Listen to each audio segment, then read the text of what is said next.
Job 15.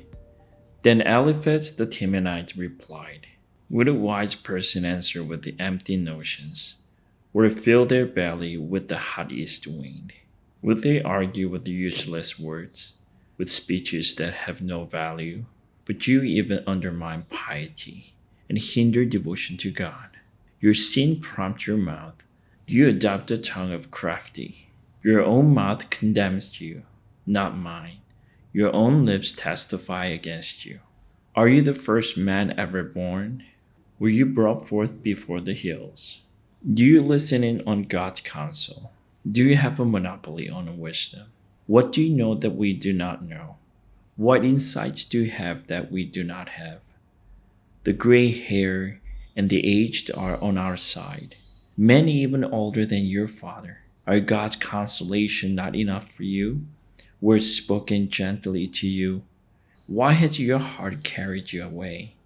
And why do your eyes flash? So that you vent your rage against God and pour out such words from your mouth. What are mortals? What they could be pure. Or those born of a woman, what they could be righteous. If God places no trust in his holy ones, if even the heavens are not pure in his eyes, how much less mortals, who are vile and corrupt, who drink up evil like water. Listen to me and I will explain to you. Let me tell you what I have seen, what the wise have declared, hiding nothing received from their ancestors, to whom alone the land was given, when no foreigners moved among them. All his days the wicked man suffers torment. The ruthless man through all the years stored up for him.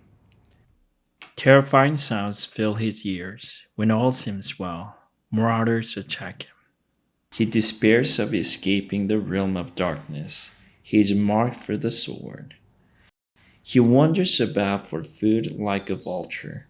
He knows the days of darkness is at hand. Distress and anguish fill him with terror. Troubles overwhelm him, like a king poised to attack. Because he shakes his fist at God and vaunts himself against the Almighty, defiantly charging against him with a thick, strong shield. Though his face is covered with fat and his waist bulges with flesh, he will inhabit ruined towns and houses where no one lives, houses crumbling to rubble. He will no longer be rich, and his wealth will not endure, nor will his possessions spread over the land. He will not escape the darkness, a flame will wither his shoots, and the breath of God's mouth will carry him away. Let him not deceive himself by trusting what is worthless, for he will get nothing in return. Before his time he will wither, and his branches will not flourish. He will be like a vine stripped of its unripe grapes, like an olive tree shedding its blossoms. For the company of the godless will be barren, and fire will consume the tents of those who love bribes. They conceive trouble and give birth to evil. Their womb fashions deceit. Job 16. Then Job replied, I have heard many things like these. You are mutual comforters, all of you. Will your long-winded speeches never end? What ails you that you keep on arguing? I also could speak like you. If you were in my place, I could make fine speeches against you and shake my head at you. But my mouth would encourage you.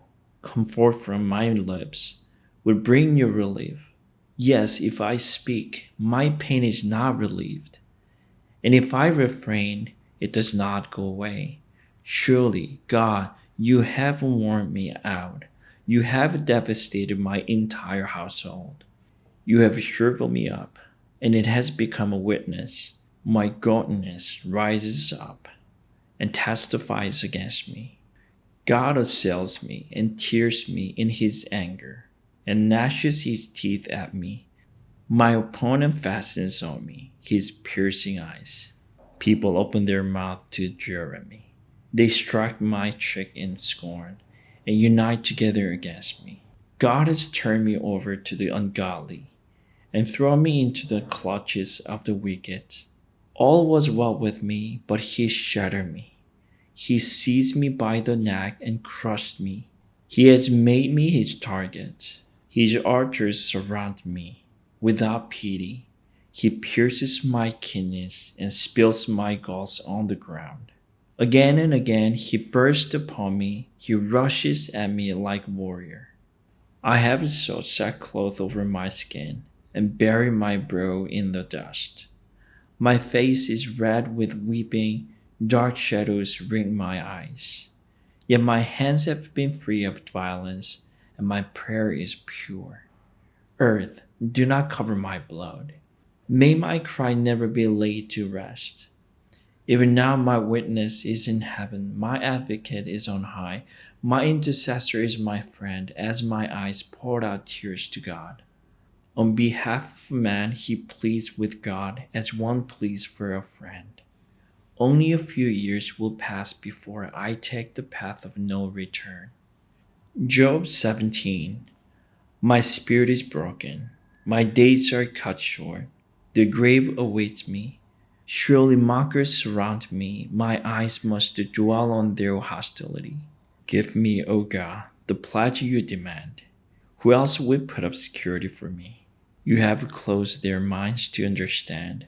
Therefore you will not let them triumph. If anyone denounces their friends for reward, the eyes of their children will fail. God has made me a byword to everyone, a man in whose face people spit. My eyes have grown dim with grief. My whole frame is but a shadow. The upright are appalled at this. The innocent are aroused against the ungodly. Nevertheless, the righteous will hold to their ways, and those with clean hands will grow stronger. But come on, all of you, try it again. I will not find a wise man among you. My days have passed, my plans are shattered.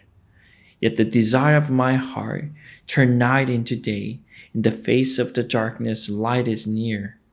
If the only home I hope for is the grave, if I spread out my bed in the realm of darkness, if I say to corruption, you are my father, and to the worm, my mother, or my sister, where then is my hope? Who can see any hope for me? Will we go down to the gates of death? Will we descend together into the dust? Job 18. Then Bildad the Shuhite replied, When will you end these speeches? Be sensible, and then we can talk. What are we regarded as cattle and considered stupid in your sight? You who tear yourself to pieces in your anger, is the earth to be abandoned for your sake? Where must the rocks be removed from their place? The lamp of a wicked man is snuffed out. The flame of his fire stops burning. The light in his tent becomes dark. The lamp beside him goes out. The vigor of his step is weakened. His own schemes throw him down. His feet thrust him into a net. He wanders into his mesh. A trap seizes him by the heel. A snare holds him fast. A noose is hidden for him on the ground. A trap lies in his path. Terrors startle him on every side and dog his every step. Calamities are hungry for him. Disaster is ready for him when he falls. It eats away parts of his skin. Death, firstborn, devours his limbs. He is torn from the security of his tent and marched off to the king of terrors. Fire resides in his tent. Burning sulfur is scattered over his dwelling. His roots dry up below, and his branches wither above. The memory of him perishes from the earth. He has no name in the land. He is driven from light into the realm of darkness, and is banished from the world. He has no offspring or descendants among his people, no survival where once he lived. People of the West are appalled at his fate. Those of the East are seized with horror. Surely such is the dwelling of an evil man. Such is the place of one who does not know God. Amen.